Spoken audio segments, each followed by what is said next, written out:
के बाद आरोपों के मुताबिक ओंकारेश्वर प्रॉपर्टी ने यह 3.5 एकड़ जमीन को फरवरी 2008 में रॉबर्ट वाड्रा जी को दे दिया।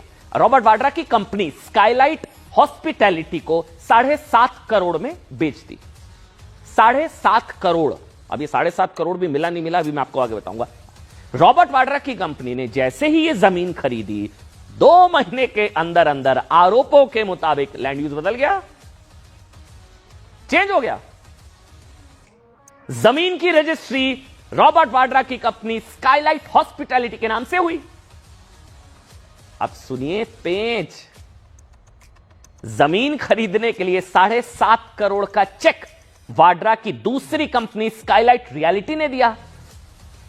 यानी कि वाड्रा की एक कंपनी ने जमीन खरीदी और दूसरी कंपनी ने चेक से पेमेंट किया। चलिए ये भी ठीक है। ईडी कह रही है, हैरानी की बात यह है कि वाड्रा की जिन दोनों कंपनियों ने 7.5 करोड़ का चेक काट दिया, जमीन खरीदी, उन दोनों कंपनियों के बैंक खाते में 1-1 लाख रुपए थे। समझे आप? अकाउंट में 1-1 लाख रुपए, चेक काट दिया 7.5 करोड़।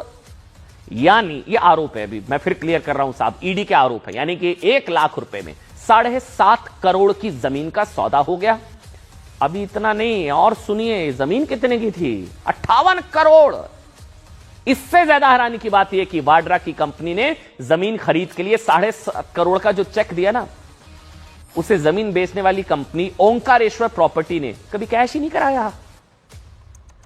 अकाउंट में 1-1 लाख, चेक काट दिया 7.5 करोड़ ईडी के हिसाब से, और वो चेक इनकैश कराया ही नहीं ओंकारेश्वर ने। जमीन आ गई, इधर बदल गया लैंड यूज।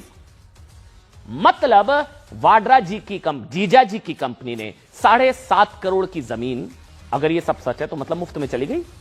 इसके बाद जून 2008 में रॉबर्ट वाड्रा ने इस जमीन को रियल एस्टेट कंपनी डीएलएफ को कितने में बेचा, सोचकर देखिए आप। अभी तक तो मुफ्त में आई होगी। 58 करोड़ रुपए में बेच दिया। पकड़ लीजिए सर, 58 करोड़।